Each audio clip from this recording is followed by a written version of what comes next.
سابقوا إلى مغفرة من ربكم وجنة عرضها كعرض السماء. Assalamualaikum warahmatullahi wabarakatuh. Waalaikumsalam warahmatullahi wabarakatuh. Innal hamdalillah nahmaduhu wa nasta'inuhu wa nastaghfiruh wa na'udzu billahi min sururi anfusina wa min sayyiati a'malina. May yahdihillahu fala mudhillalah wa may yudhlilhu fala hadiyalah. Alhamdulillah, pada hari ini kita bisa bertemu lagi dalam program Kalam Kajian Islam Jumat malam. Tema hari ini adalah niat membawa kesuksesan dunia dan akhirat. Bersama Ustadz kita, Ustadz Zulfikar Akbar Ramadan. Bagaimana Ustadz kabarnya? Baik, insya Allah. Alhamdulillah. Bagaimana Ustadz, sudah siap? Ya, siap. Kalau begitu mari kita dengarkan bagaimana sih niat membawa kesuksesan dunia dan akhirat. Terima kasih Mas Idza. Bismillahirrahmanirrahim. Assalamualaikum warahmatullahi wabarakatuh.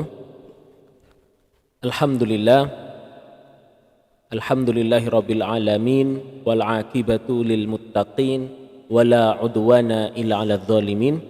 Asyhadu an la ilaha illallah wahdahu la syarikalah wa asyhadu anna Muhammadan abduhu wa rasuluhu la nabiyya ba'da, amma ba'd. Alhamdulillah, hari ini kita akan mendiskusikan ya sebuah tema yang menjadi diskusi yang panjang, bukan yang panjang, diskusi yang sudah berjalan panjang dalam sejarah peradaban Islam ya. Dalam sejarah wacana peradaban Islam, yaitu tentang niat. Dan niat ini adalah sesuatu yang pertama kali didiskusikan ya, dalam kajian-kajian kitab fikih.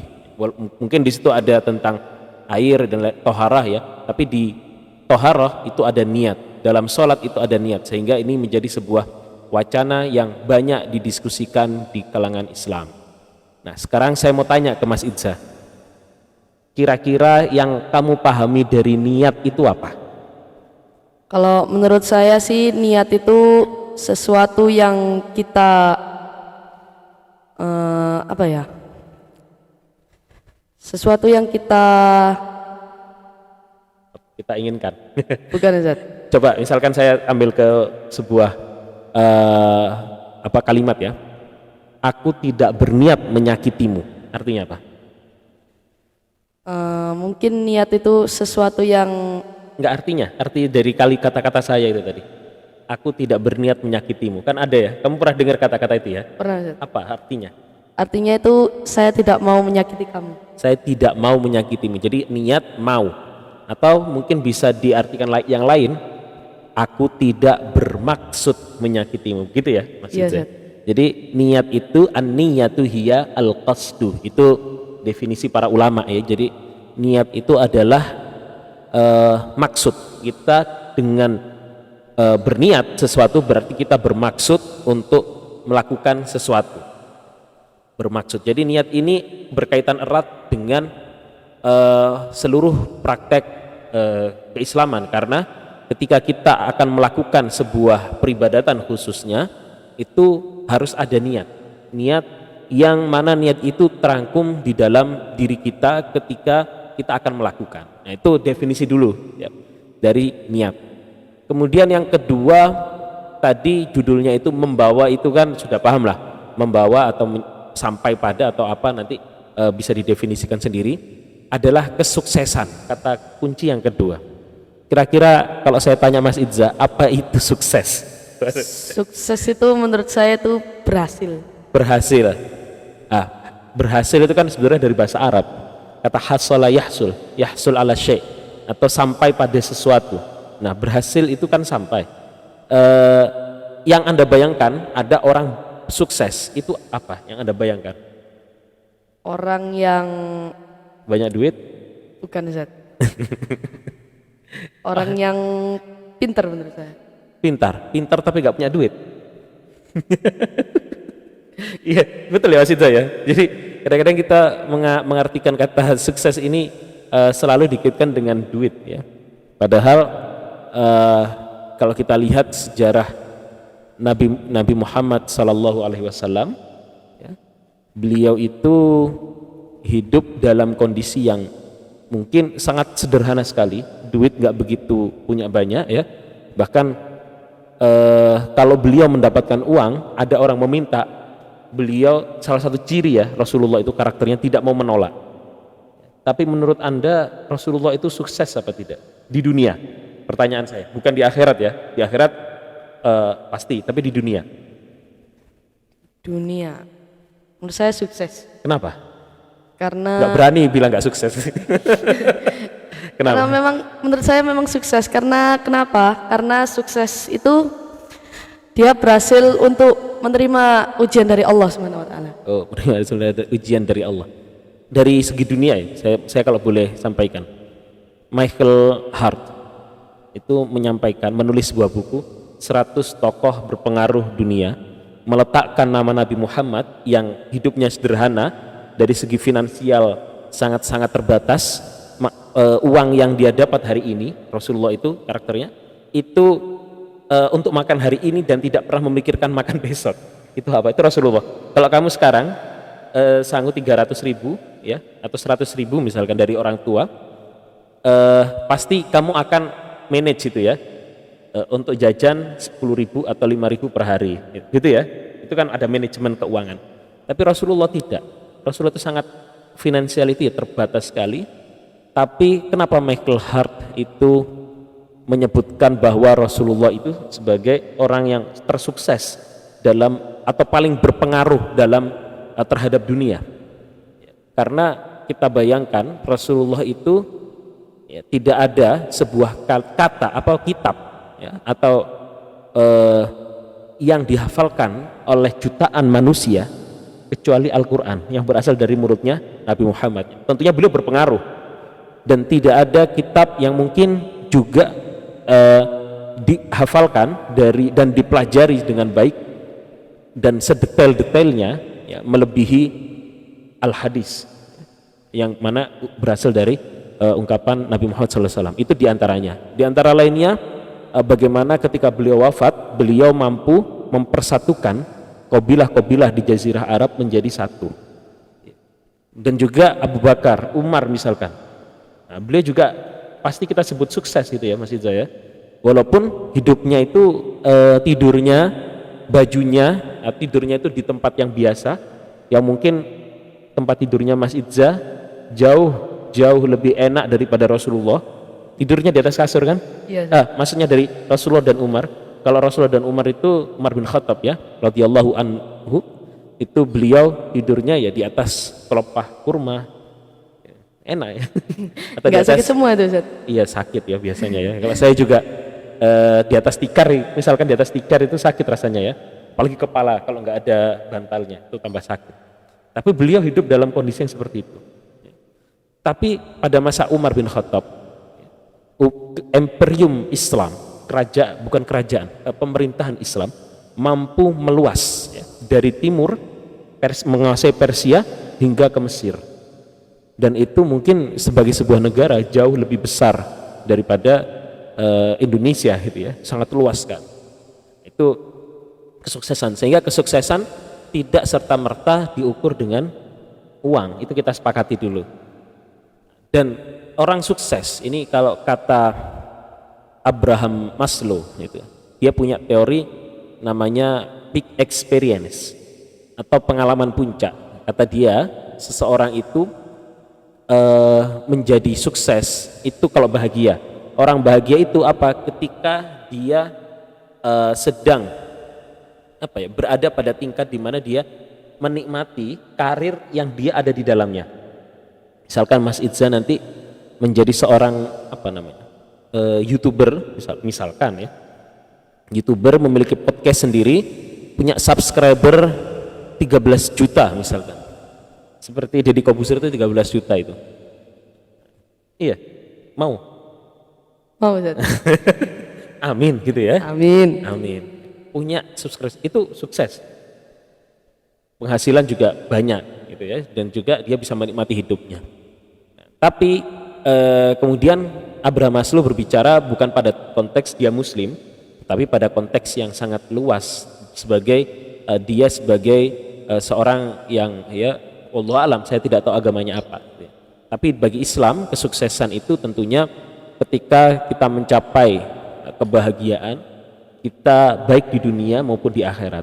Tentunya kita butuh kebahagiaan. Untuk mencapai kebahagiaan itu kita butuh dunia ya, untuk tempat kita hidup untuk mencapai pada akhirat gitu.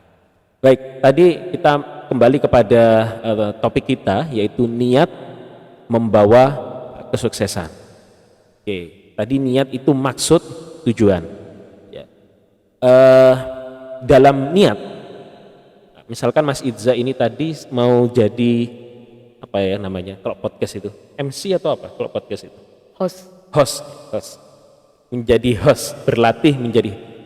Mas Idza ini untuk menjadi host ini niat atau enggak? Niat. Ada Anda baca enggak niatnya itu? Nawaitu host fi baromiji. Enggak, Ustaz. Enggak ya.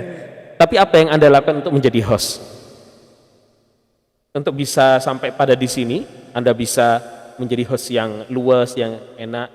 Ada groginya enggak pertama jadi host itu? Ada, banyak malah. Banyak ya? Banyak. Tapi bagaimana caranya biar enggak grogi? Disantaiin. Terus apa lagi selain santai? Ya diniatin. Iya, maksud saya tentunya sebelum kesini tadi apa yang dilakukan Mas Iza? Udah bismillah, doa, terus niat juga pastinya. Iya, tapi dalam niat itu ada something yang Anda mungkin tadi mohon maaf pemirsa, ada hal yang sebenarnya disembunyikan. Mana lembaran kertasnya tadi itu?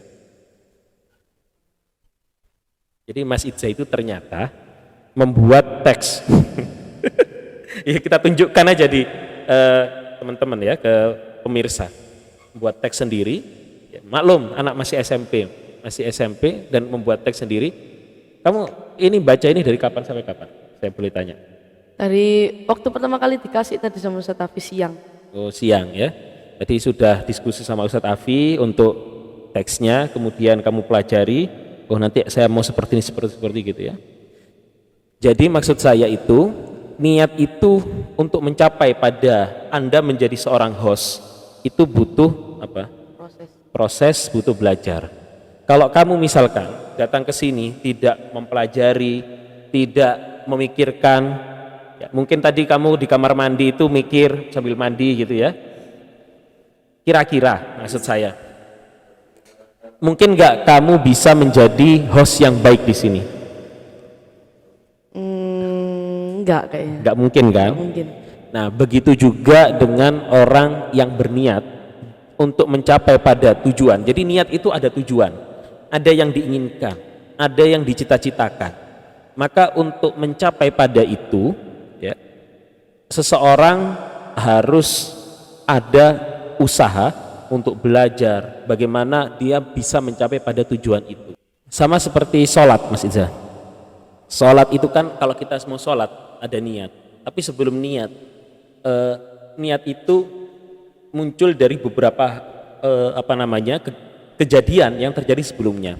Kita belajar mengenai sholat terlebih dahulu. Bagaimana itu orang takbiratul ihram sampai kemudian membaca Al-Fatihah. Kita belajar Al-Fatihah. Kemudian belajar surat-surat yang akan kita baca ketika salat. Kemudian kita belajar ruku, kemudian kita belajar i'tidal sampai terakhir tasyahud akhir kan gitu. Sampai juga kalian juga di An-Nur kan juga belajar zikir gitu ya. Sehingga itu kan diniati, ada niat yang di situ Anda pelajari terlebih dahulu untuk mencapai pada tujuan itu. Sehingga seorang yang berniat, ya, orang yang berniat untuk melakukan sesuatu, dia harus ada prasyarat tertentu, yaitu dia harus memiliki ilmu tentang sesuatu itu. Orang yang melakukan sholat, pastinya dia selain kaifiyah sholatnya, dia juga harus memiliki keimanan. Ya. Dia sholat, dia ruku, dia sujud, ngapain dia jengking-jengking gitu, ya kira-kira ngapain gitu kan, kalau nggak ada tujuannya gitu kan. Tentunya itu dia melakukan gerakan-gerakan seperti itu itu karena ada maksud dan tujuan, yaitu untuk beribadah kepada Allah sebagai bentuk penghambaan, ketundukan, penghormatan kepada Allah gitu ya. Sampai delosor gitu ya. Kalau orang Yahudi itu sampai berbaring ke tanah untuk sujudnya ya. Apa yang dia berbaring? Ya kan karena dia ada ingin untuk mencapai berkomunikasi dengan Allah Subhanahu wa taala. Yang pernah saya lihat di beberapa video seperti itu. Kemudian ini untuk di dunia, ketika kita berniat ya, untuk melakukan sesuatu, itu tentunya akan berkesesuaian dengan cita-cita yang kita miliki, motivasi yang kita miliki. Paham ya maksud saya? Kita kan pasti akan ingin ketika melakukan sesuatu, ketika nanti di masa yang akan datang, kira-kira Mas Idza itu ingin jadi apa? Saya mau tanya. Kalau saya itu pengen jadi Ustadz, Masya Allah. Ini luar biasa ya, luar biasa. Kira-kira Mas Idza, saya tanya, untuk menjadi ustadz, apa yang harus Anda lakukan? Belajar agama yang lebih. Agama yang lebih itu apa yang akan Anda tuju kira-kira dalam bayangan Anda? Kalau bayangan untuk mempelajari agama yang lebih, itu apa saja materi-materi yang Anda pelajari pertama? Tauhid, kemudian? Akidah, kemudian? Terus akidah, fikih, kemudian terus sama Al-Quran, hafal Quran. Kira-kira itu bisa nggak Anda hafal Quran, belajar akidah, fikih, bisa jadi ulama? Mungkin nggak? Mungkin. Cukup ilmu itu? Enggak sih, enggak. Mungkin ada ilmu lain? Hadis. Oke, Anda hadis hafalkan dan artinya gitu? Iya, sama sanadnya. Wah, sanadnya, Masya Allah ya. Tapi Mas, yang tadi sampai sebutkan, ini saya sedikit meluruskan ya, agar Anda bisa sampai ke menjadi seorang ulama, menjadi seorang ustadz. Ada beberapa ustadz ya, model ustadz. Pertama, ustadz itu sebagai mubalik atau ustadz sebagai mujtahid. Ustadz yang kedua ini disebut ulama. Ya, paham maksud saya? Kalau mubalik itu cuma menyampaikan dakwah, berdiri di panggung mimbar. Kalau tadi Anda pelajari itu cukup menjadi mubalik. Tapi untuk menjadi seorang mujtahid yang ulama ya, dalam arti ulama di sini ya ustadz yang ulama, maka Anda harus mempelajari bahasa Arab dan mempelajari buku-buku turos yang sedemikian banyak, ditambah usul fikih, ya, ilmu tafsir hadis tadi, syarah-syarah hadis itu harus dibaca ya.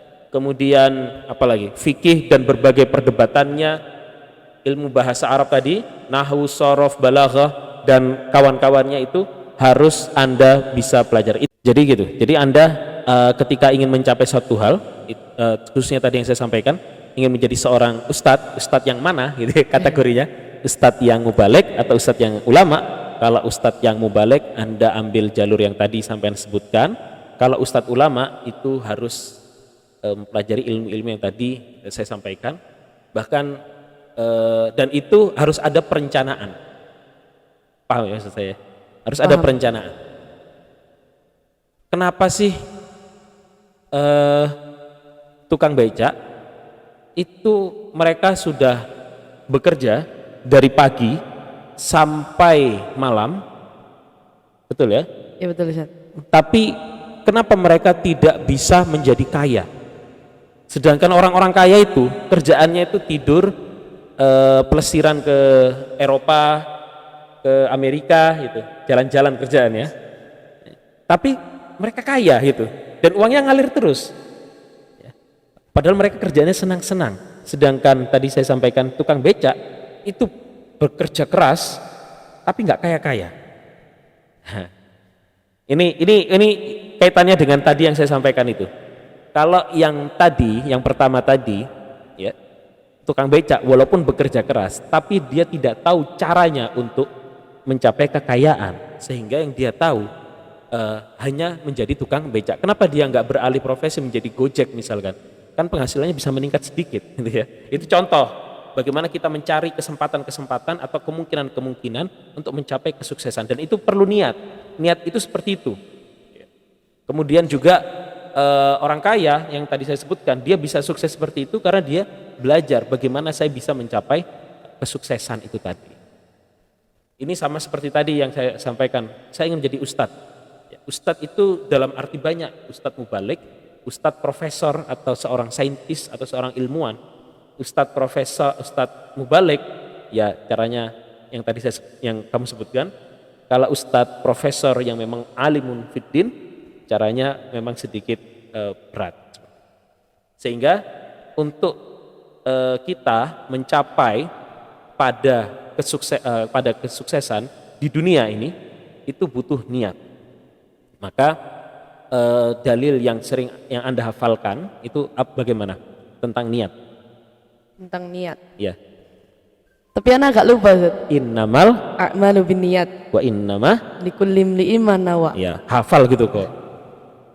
Bukan lupa, bukan agak lupa, tetapi apa ya? Kalau ditanya langsung gini grogi gitu ya mungkin ya, biasanya gitu. Ya. Itu kan hafal ya, terjemahannya hafal. Sesungguhnya niat itu setiap amalan itu tergantung dalam niatnya, dan seseorang akan mendapatkan apa yang ia niatkan. Ya. Ada sebuah buku ini ditulis oleh Syakib Arslan ya. Judulnya itu Limadza ta'akharal muslimun walimadza taqaddama ghairuhum. Kenapa umat Islam itu maju? Kenapa umat Islam itu mundur? Kenapa umat selain Islam itu maju? Why? Padahal Islam ini juga enggak bodoh-bodoh banget orangnya. Tapi kenapa kok mundur gitu ya? Ternyata ketika selidik punya selidik, penyebab utama hal itu terjadi karena ya kalau saya boleh sampaikan, karena kurangnya niat yang sebenar-benarnya. Niat itu hanya diartikan pasif. Niat itu hanya diartikan ketika saya yang penting saya kan sudah berniat baik, hanya itu saja. Tidak ada bagaimana untuk merealisasikan kebaikan itu. Paham maksud saya? Paham. Misal lainnya, saya dulu pernah menguji sholat, ada seseorang yang saya uji, saya tidak sebutkan di mana atau bagaimana prosesnya, tapi secara kejadiannya, ketika saya uji sholatnya, kok begini sholatnya, ya, bacaannya, tasyahudnya nggak hafal, masih gradul, padahal tasyahud itu ada yang menyebutkan rukun dari sholat, ya, jadi kalau nggak baca tasyahud akhir, sholatnya nggak sah. Ya itu biar tahu. Kemudian bacaan-bacaan lainnya bermasalah.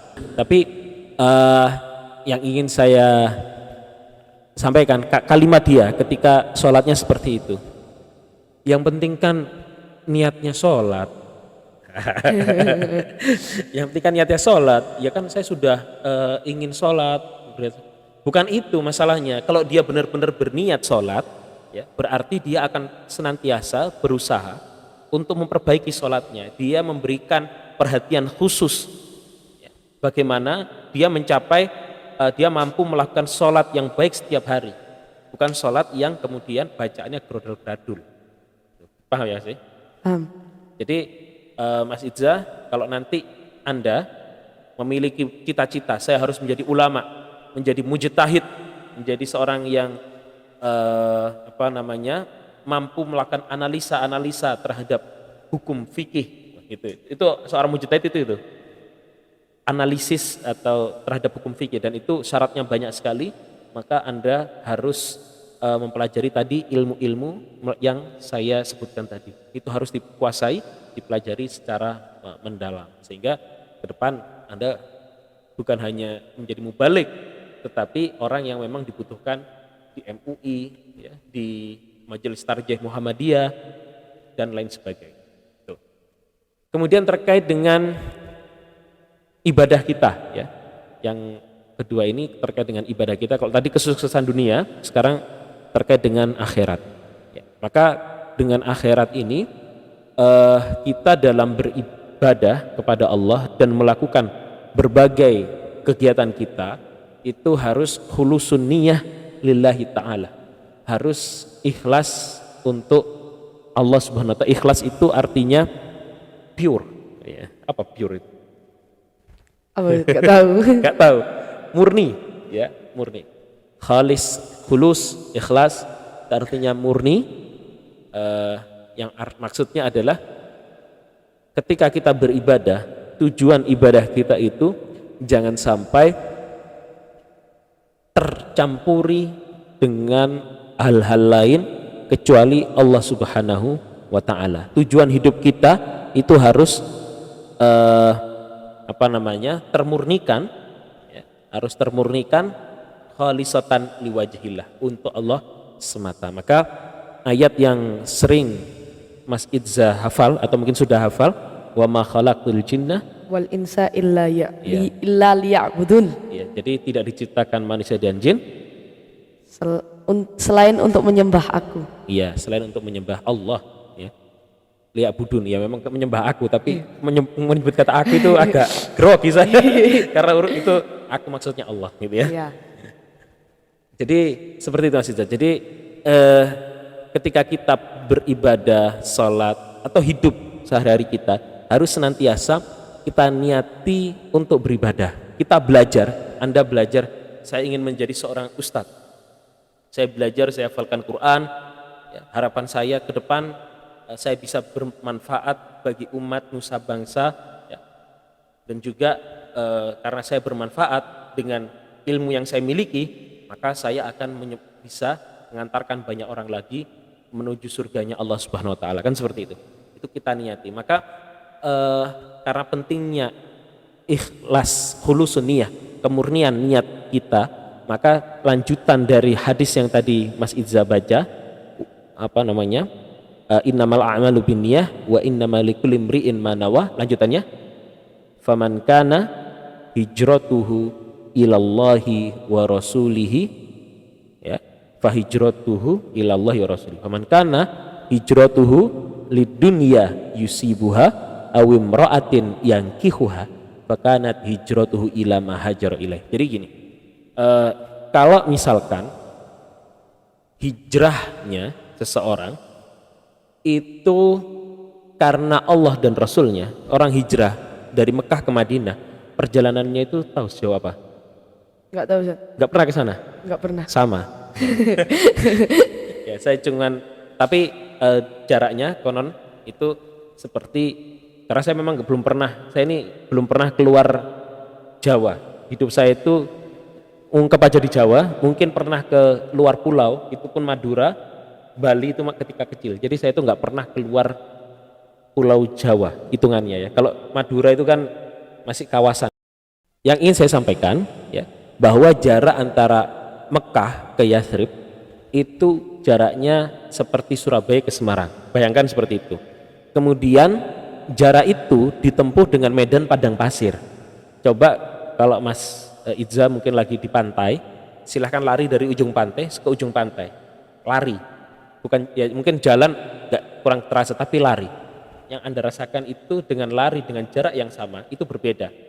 Lebih berat. Kenapa? Karena kakinya itu mendelesep ke bawah. Pasir. Ke pasir. Ya, lebih berat, ya. Sehingga dengan jarak yang sedemikian jauh itu, walaupun pakai onta, tapi belum lagi debu yang luar biasa dahsyat. Itu kan perjalanan yang bukan perjalanan yang main-main, ya, tapi perjalanan yang memang sangat melelahkan. Sehingga orang niat yang untuk yang niatnya benar, dia akan berupaya, ya, sekuat tenaga dengan pikiran dan seluruh jasad yang Allah berikan untuk mencapai marom, ya, untuk mencapai mayurom, apa yang dia tujukan, gitu. Jadi kalau Anda tadi Mas Idza mau jadi ustadz yang mana kamu? Ustadz sekedar mubalik atau ustadz yang ulama? Yang ulama, mujtahid. Mujtahid, Masya Allah. Maka step-stepnya harus kamu pelajari. Ilmu yang tadi itu harus dipelajari itu, Mas, yang banyak sekali itu harus dipelajari, dan saya doakan ya semoga Mas Idza bisa bukan cuma di Indonesia tapi bisa melanjutkan studinya, tidak seperti saya yang tidak pernah keluar Pulau Jawa.